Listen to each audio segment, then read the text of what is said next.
I have some relatives, even in England, once in a while they'll send me some money. But it's never enough. Always want to have this and that, but it's never enough. Now, I mean, we're talking about petrol prices, okay, which is an average monthly salary is what it takes now to fill up a car. Now, do you have a car? There are actually 2 cars parked on site, and one. Have a car? There are actually 2 cars parked on site, and one belongs to my daughter, one is mine, and they are all empty as I speak. I don't even know how. Parking mode off. Tomorrow. What about electricity? An impact was detected during parking mode. Oh my God, electricity just got switched on about 30 minutes ago, from about 6 o'clock in the morning, or rather 5 o'clock in the morning, we switch off, and the electricity just got back about 30 minutes ago. So there are power outages as well as the fact that it's extremely expensive. What about, I mean, you mentioned food. I mean, food prices as well. I guess that's difficult. What food do you get for you two? Because I'm diabetic, I have to eat special kinds of food. But that kind of food is way out of my reach. Prices of food have gone up, I think, 10 times, and I'm lucky. But even then, it's not enough because of my health issues. Sometimes I'm up, sometimes I'm down, and I can't move from one place to the other because of the petrol problem, get to assignments, and do my work. And so it's just a combination of different kinds of problems that we're going through as Zimbabweans. If I asked you, and I'm guessing this can't be a simple answer, but what's the solution from your point of view? You know what? We thought Robert Mugabe was the problem. And when Robert Mugabe was boosted, we thought the new dispensation would bring new things to this country. But it's actually become worse than when Robert Mugabe was in power. And Zimbabweans are very fearful of going onto the streets because of what has happened in the past. People getting shot. We are just helpless. I am helpless, frankly speaking.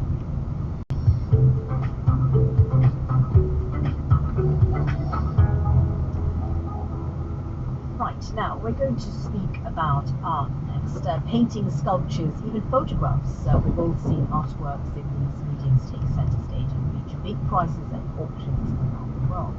What about textiles? Some argue that it's been held back because of its traditional association with women, but now it's gaining appreciation. Or is it? Ijema Ndukwi went along to some of London's exhibitions and auction houses to find out more. Take a listen. You can feel the energy levels rising and falling at Sotheby's auction house as famous pieces of art go under the hammer. Now, well into this art site, seeing the rows of seats in the gallery fill up, empty, and then refill as buyers arrive, snap up what they want and leave. There's definitely a growth. One of the pieces is by the American Shabalala herself, well known for her use of textiles. A canvas of a topless woman sitting cross-legged on the floor with bold splashes of terracotta and orange for her skin and hair is created with paint, fabric and thread. And it does well, selling for more than $100,000, above the estimated price.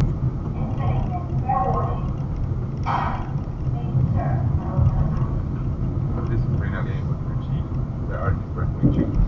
So, yeah, this is very evocative of the economic history of this library. At London's recent Frieze Fair, art director Cosmin Mustina showed me a sculpture woven from brown jute by the late Indian artist Mrinalini Mukherjee. Cosmin was curating Woven, a section dedicated to textile-based art. He's convinced that appreciation of the medium is growing. Textiles and weaving and fibers have always been a central part of artistic practice, but it's also a language that was marginalized for several reasons. One was because it was very often associated with the practice done by women, so that was a reason to be excluded from the male-centric art historical perspective, but also it was for a long time associated largely with non-Western artistic practices, so that was yet another reason to be excluded by a Eurocentric definition of art. Do you feel that attitudes towards textile-based art, do you think they're changing over the years? Have you seen much change? Yes, it's quite obvious that in the last few years there has been more attention towards this language, but I think it's important to note that it's been primarily the renewed attention by the Western market and by the Western institutional system. Alongside the River Thames is Somerset House, which hosts an annual fair focusing on contemporary art of Africa. I dipped into the galleries to see how prominent textile art was at this year's exhibition. They cast black and white photographs, a towering sculpture constructed entirely of narrow metal rods, sketches, vibrant paintings, and pieces where paint and fabric collide. In the work of Nigerian artist Peju Alatishe, paint, sculpture, and fabric are all used to tell a visual story. In one of her installations, miniature sculpted figures sit astride colourful patterned African cloth. Her textile-based work sells well, but she feels Western buyers still prefer other mediums, and she understands why. I think people relate more to paintings. I think it's easier to possess, less maintenance. I think more institutions pick up textile-based because they have resources for restoration and cleaning and stuff like that. But I mean, you buy a painting, you don't need the artist to come back and fix it after 2 years. Peju's textile work is steadily rising in value. She's not yet a global household name, but as Western art markets become more inclusive, it might not be long before that changes.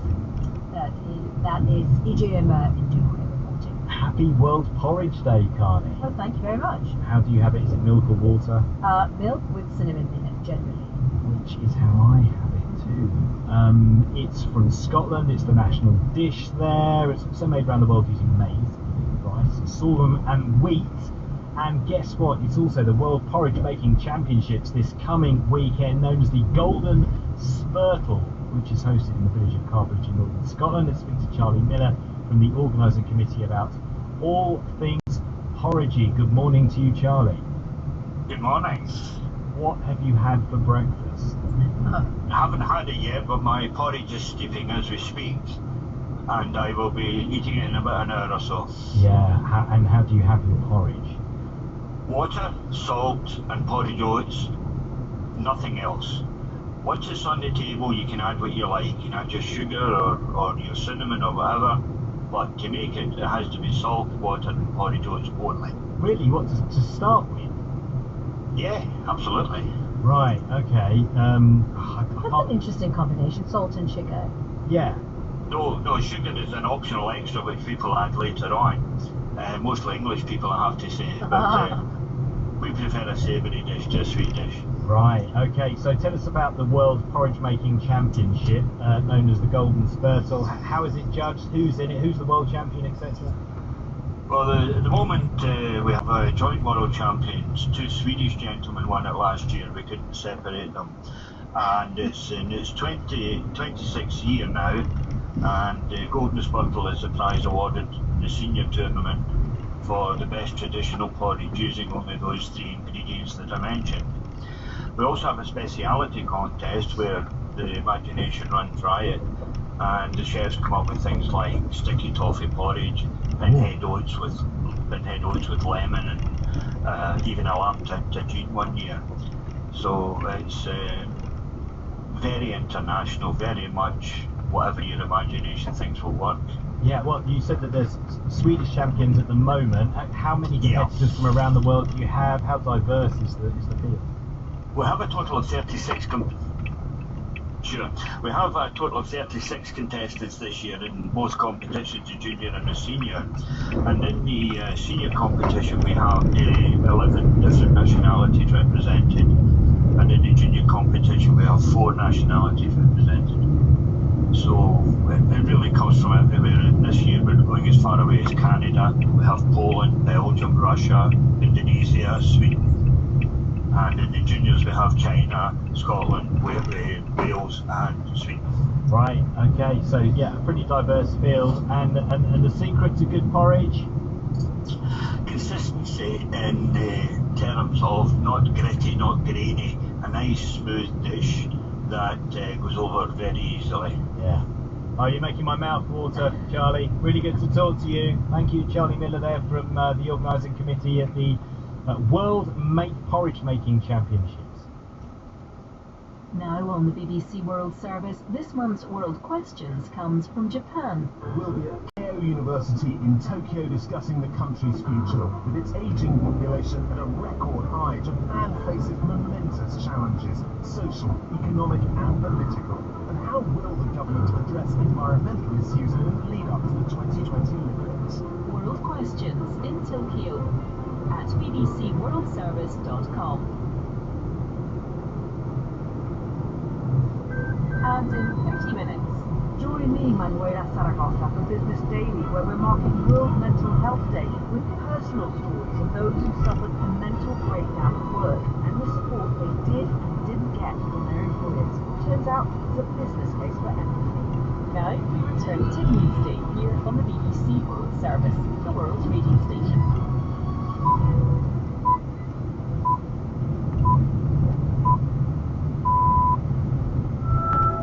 It's 8 AM in London. Good morning and welcome to Newsday on the BBC World Service. Can't help Paul Hawkins with you. Thank you for joining us. Top story today, the Turkish offensive into Kurdish-held parts of northern Syria. Washington denies President Trump ever gave it the green light, but it's underway now, and we'll look at the areas as well as the number of people that will be affected. Also, 30 years on from the end of the Cold War, Russia's neighbours are starting again to feel uncomfortable.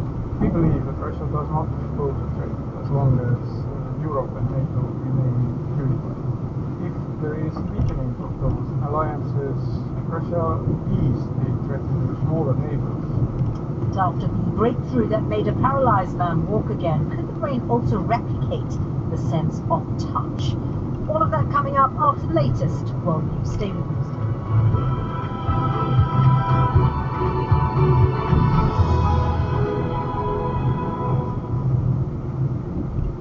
Hello, I'm Debbie Russ with the BBC News. The US Secretary of State Mike Pompeo has denied that Washington gave Turkey a green light to begin its offensive into Kurdish-held areas of northern Syria. But he said Ankara had a legitimate security concern about what he called a terrorist threat to their south. He also defended President Trump's surprise decision this week to pull back US forces. Turkey's President Recep Tayyip Erdogan announced the start of the operation on Wednesday. Martin Patience reports from the Turkish side of the border. For those under the bombardment, it was a terrifying night.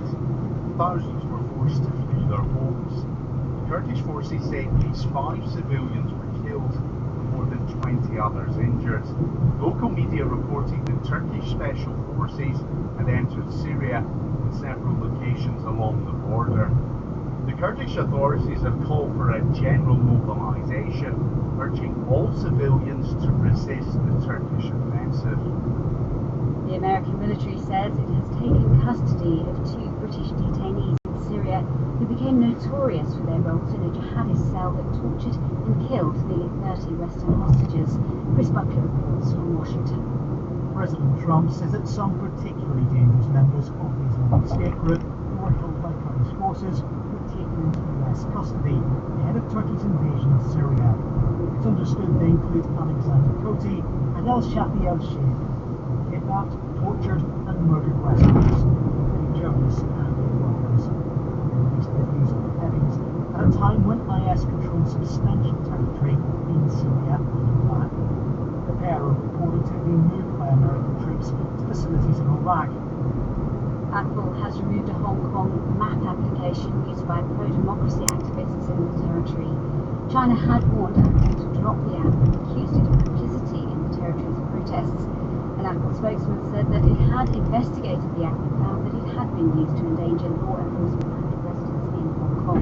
Dominic O'Connell reports. Apple has warned Beijing's ire over an app called HK Map Live that was made not by Apple, but an independent software developer. Apple at first refused to put it on the App Store, but last week it relented. critics have said the efforts protesters track police movements, and the Chinese Communist Party's official newspaper described it as poisonous. It's estimated that mainland China accounts for about 1/3 of all new iPhone sales. Ecuador's Interior Minister has apologised after police fired tear gas at demonstrators in Quito as a national strike took hold over the government's refusal to reinstate fuel subsidies. Protests have prompted the president to move his government to the city of Guayaquil. World news from the BBC. The British Prime Minister Boris Johnson is due to meet his Irish counterpart Leo Varadkar today in an attempt to find enough common ground to arrive at a Brexit deal.